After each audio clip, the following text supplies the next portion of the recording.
애굽인과 바로가 그들의 마음을 완악하게 한 것 같이 어찌하여 너희가 너희의 마음을 완악하게 하겠느냐? 그가 그들 중에서 재앙을 내린 후에 그들이 백성을 가게 함으로 백성이 떠나지 아니하였느냐? 그러므로 새 수레를 하나 만들고 멍에를 메어보지 아니한 젖나는 소 2마리를 끌어다가 소의 수레를 메우고 그 송아지들은 떼어 집으로 돌려보내고 여호와의 궤를 가져다가 수레에 싣고 속건제를 들 금으로 만든 물건들은 상자에 담아 궤 곁에 두고 그것을 보내어 가게 하고 보고 있다가 만일 궤가 그 본 지역길로 올라가서 벳세메스로 가면 이 큰 재앙은 그가 우리에게 내린 것이요 그렇지 아니하면 우리를 친 것이 그의 손이 아니요 우연히 당한 것인 줄 알리라.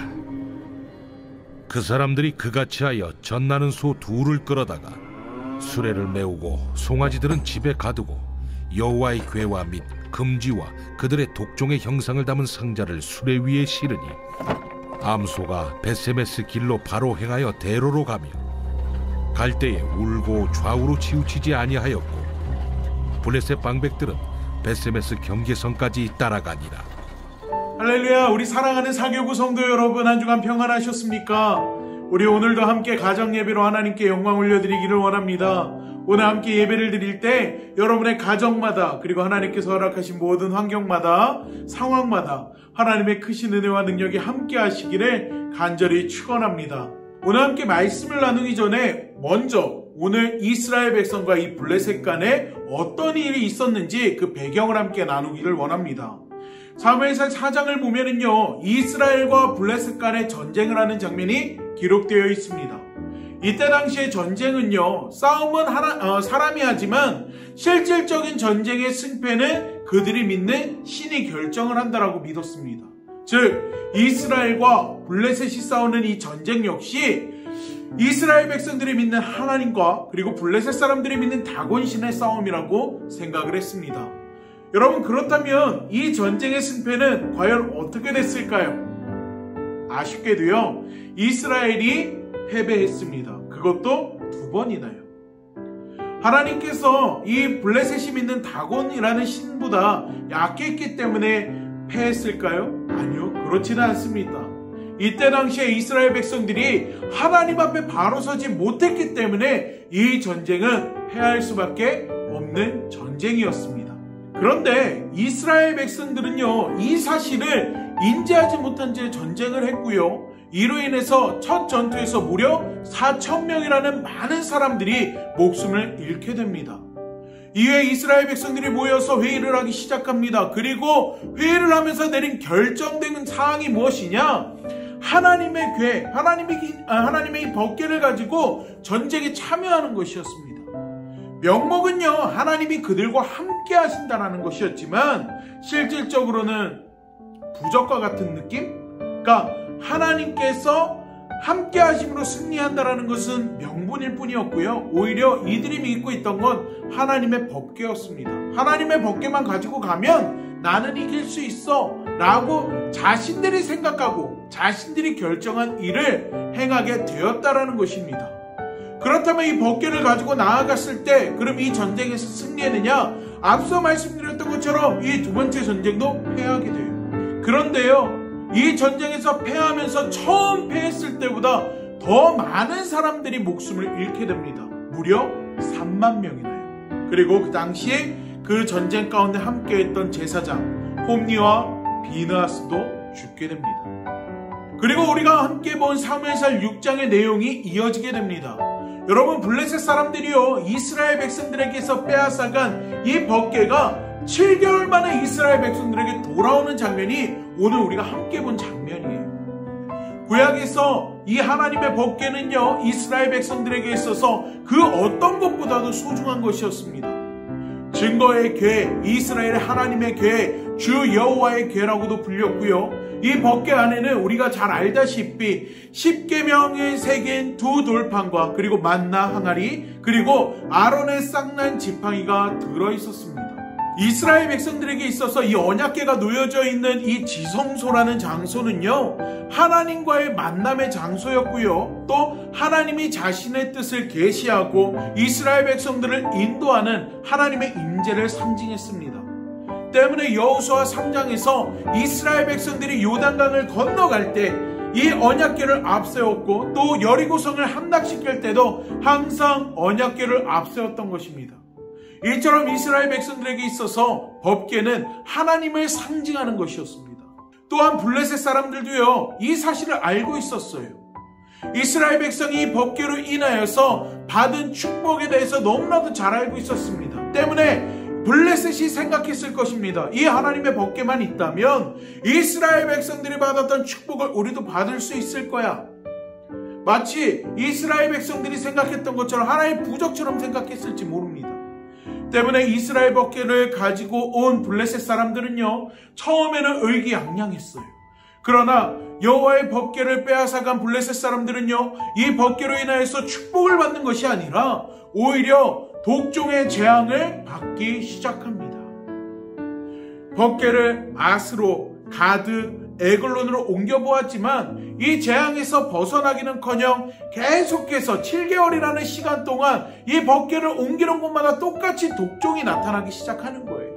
블레셋 사람들이 당황하기 시작했어요. 그리고 모여서 대책회의를 하고 이 법궤를 이스라엘로 돌려보내고자 합니다.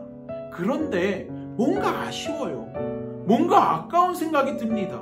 그래서 이 블레셋 사람들은요, 마지막까지 하나님을 시험하게 됩니다. 이 블레셋 사람들도 알고 있었거든요. 이 법궤 때문에 자신들이 재앙을 받고 있다는 사실을요. 그리고 이것이 하나님이 주시는 재앙이라는 것도 알고 있었습니다. 그런데 이들은 하나님을 시험하기 시작해요. 이들의 마음속에는 의심하는 마음이 있었기 때문입니다. 수레를 한 번도 끌어보지 않은 소, 그것도 새끼가 있는 어미소를 통해서 법궤를 전달하는데 이 어미소들은 본능적으로요, 새끼가 있는 곳으로 가려고 합니다. 때문에 이 어미소들은 벳세메스로 법궤를 끌고 간다라는 것 자체가 조건상 불가능한 일이었다라는 거예요. 그런데 블레셋 사람들은요, 이것을 노리고 어떻게 하느냐, 새끼가 있는 어미소에게 법궤를 지우게 하고, 그리고 이 법궤를 이스라엘 쪽, 그 벳세메스 쪽으로 끌고 가게끔 했다라는 것입니다. 불가능하지만 만약 소가 그곳으로 간다면 그것은 하나님이 우리를 친 것이고, 그렇지 않다면 우연일 것이다라고 그들은 생각했어요. 그리고 법궤가 벳세메스로 가는 동안 그것을 확인하기 위해서 뒤를 따라갑니다. 여러분, 놀라운 사실은요, 12절 말씀을 보면 이 소가 울면서 벳세메스로 똑바로 갔다라고 기록되어 있습니다.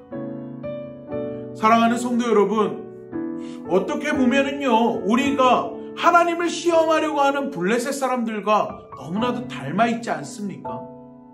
하나님께서 주신 소명이 있는데 그것이 정말 하나님께 주신 것인지, 혹 하나님이 정말 응답해 주신 것인지 확신하지 못할 때가 우리가 있지 않습니까?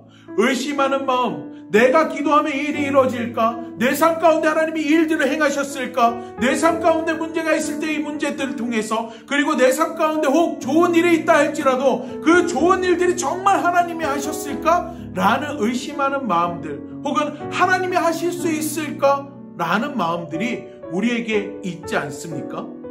이 의심하는 마음, 우리는요, 이것을 이겨내야 될 마음이고요, 이것을 이겨낼 때 하나님으로부터 크게 쓰임받는 사람이 될 수 있음을, 그리고 하나님의 축복의 사람이 될 수 있음을 늘 기억해야 될 줄로 믿습니다.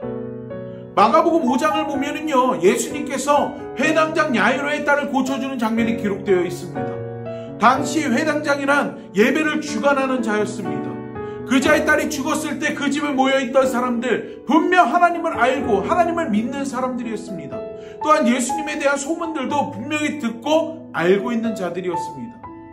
그럼 그들 앞에 예수님께서 나타나셔서 아이가 잔다라고 말씀하셨을 때 모든 사람들이 예수님을 비웃었다라고 기록되어 있습니다. 단지 눈에 보여지는 것만 의지했던 블레셋 사람들, 끝까지 자신의 생각에 미련을 버리지 못하고 하나님을 시험한 그들의 모습이나, 예수님께서 하시겠다라고 말씀하는데 비웃고 있는 사람들의 모습이나, 그리고 오늘날 우리 삶의 자리에서 하나님께서 하실 일들을 기대하지 못하고 예수님께서 말씀하신 것을 따라 살아가지 못하고 성령이 인도하시는 우리의 삶을 따라 살아가지 못하는 우리의 모습 한 번쯤은 되돌아보고 한 번쯤은 우리의 신앙을 점검해 보았으면 좋겠습니다. 오늘 본문 말씀에 나오는 소를 한번 봤으면 좋겠어요. 여러분, 소는 벳세메스로 향하는 동안 울었다라고 기록되어 있습니다. 왜 그렇습니까? 자신의 새끼를 생각한 것입니다. 당장이라도 외양간으로 돌아가고 싶은 본능이 있습니다. 하지만 하나님의 뜻을 위해 소는 똑바로 벳세메스로 향했습니다. 여러분, 우리는요 항상 하나님의 말씀을 배우고 듣습니다. 하지만 막상 우리가 하나님으로부터 쓰임받을 때, 내가 결단해야 할 때, 내가 믿음의 신앙인으로서 행해야 할 때, 행동해야 할 때 우리는 어떻습니까? 고민하지요. 그리고 이것저것 계산하고 따집니다. 마치 요나가 니느웨로 가지 않고 도망갔듯이 우리도 그렇습니다. 왜요? 내가 가지고 있는 것을 내려놓지 못하기 때문입니다. 소돔과 고모라가 심판을 받을 때 롯의 아내와 같은 마음을 우리는 가지고 있기 때문입니다. 여호와의 손에 붙들린 암소들은요, 자신들의 의지와는 상관없이 곧바로 벳세메스로 향하는 것을 우리는 볼 수가 있습니다. 그 소들이 벳세메스를 향해서 갔던 것처럼 하나님의 자녀된 우리들 역시 온전히 하나님의 손에 붙들림을 당할 때만 인간의 생각과 방법을 다 내려놓고 하나님의 도구로 쓰임받을 수 있고 하나님을 믿는 믿음의 그리스도인으로서 이 땅을 살아갈 수 있음을 기억하시기 바랍니다. 그 예로 예수님을 한번 생각해 봤으면 좋겠어요. 예수님께서 십자가를 지시기 전에 정말 너무나도 많은 고민을 하셨습니다. 자신의 제자들에게 중보기도를 부탁할 정도로 겟세마네 동산에서 아버지여, 아버지여, 아버지는 능치 못하실 일이 없으신 분이십니다. 할 수만 있거든 이 잔을 내게서 옮겨주시옵소서라고 기도할 정도로 괴롭고 힘드셨습니다. 그러나 예수님은요, 내 뜻대로 마옵시고 다만 아버지의 뜻대로 하옵소서라고 기도합니다. 예수님 역시 하나님의 뜻에 순종하신 것입니다. 내 뜻보다는, 내 자신보다는 하나님의 말씀에 순종하는 여러분이 되기를 간절히 소망합니다. 하나님의 말씀을 소중히 생각하는 우리 믿음의 성도님들 되시기를 간절히 축원합니다. 이스라엘 백성들은 이것이 부족했습니다. 나를 내려놓는 것, 이것이 부족했어요. 법궤가 이스라엘로 돌아왔을 때 여호와의 궤를 보고 환호와 기쁨에 들뜬 이스라엘 백성들은요, 여호와께 번제와 제사를 드립니다. 레위인들은 법궤의 그 큰 돌을 정중히 모셨습니다. 그러나 이들의 겸손한 태도는 도리어 5만 70명이 사륙되는 비극을 낳게 됩니다. 이는 여호와의 법궤를 함부로 들여다볼 때 반드시 죽으리라는 민수기 4장 15절의 말씀이 성취된 것입니다. 그들은 모두 하나님의 법궤를 보지 말아야 함을 알고 있었습니다. 법궤는 하나님의 임재의 상징이라 할 수 있으며 또 이것을 본다는 것은 하나님의 거룩하심을 범하는 일이 되는 것임을 그들은 알고 있었습니다. 그럼에도 불구하고 하나님의 말씀보다 자신들의 호기심을 더 중요하게 생각한 나머지 하나님의 말씀을 잊고 그로 인해 법궤를 들여다보았습니다. 여러분, 하나님의 말씀을 잊고 살아간다는 것은 죽음을 뜻합니다. 그리고 더 중요한 것은요, 육적인 죽음이 아닌 영적인 죽음을 뜻한다는 것, 우리는 늘 기억해야 합니다.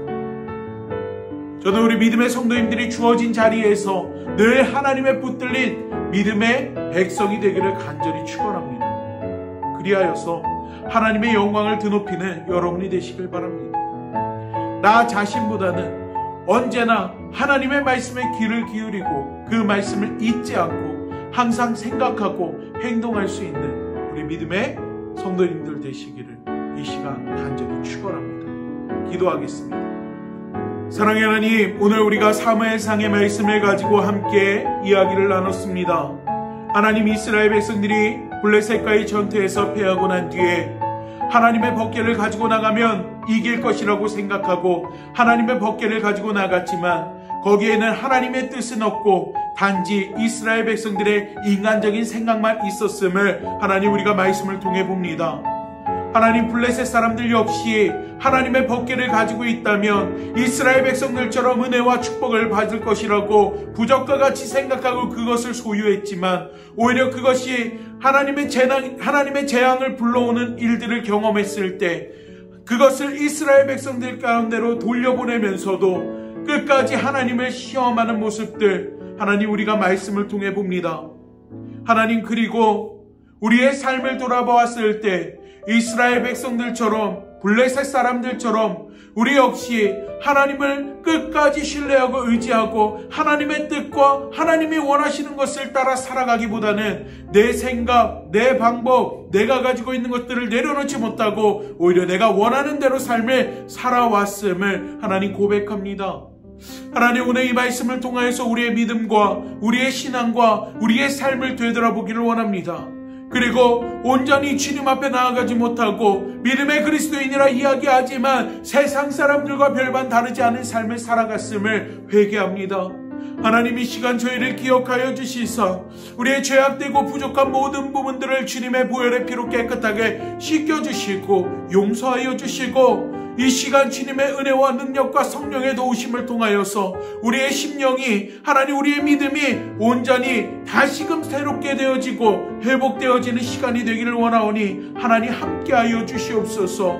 우리가 주님을 믿는다라는 것이 하나님 세상 사람들이 부적을 믿고 엉뚱한 우상을 믿는 것처럼 하나님 우리가 그렇게 주님을 믿고 따라가지 않게 하여 주시고 정말 나를 위해서 이 땅을 창조하시고 나를 위해서 십자가를 지시고 나를 위해서 지금 이 시간에도 일하고 계시며 나를 위해서 정말로 구원의 놀라운 은혜와 역사를 이루어주시는 하나님의 은혜를 늘 기억하고 또한 그 믿음에 맞게 하나님 말씀 따라 살아갈 수 있는 저희들이 될 수 있도록 하나님 도와주시옵소서. 이 시간 내 생각과 내 자신의 모든 것들을 내려놓기를 원합니다. 그리고 오직 주님의 손에 붙들린 삶을 살아가기를 원합니다. 하나님, 이 시간 저희를 기억하시고 하나님 이 시간 저희를 새롭게 하시고 하나님 이 시간 저희와 함께하여 주시옵소서. 주님께서 오늘 함께 예배를 드리는 각 가정마다 주님의 크신 은혜와 능력을, 하나님의 예배된 축복을, 하나님의 섭리를 이루어 주시기를 간절히 소망하며 또 어떤 상황에서도 주님께 붙들림 받으여 내 자신의 주장과 생각이 아닌 하나님의 뜻과 계획하심에 순응하고 순종할 수 있는 삶을 살아갈 수 있기를 간절히 소망하며 예수님의 이름으로 기도하옵나이다. 아멘.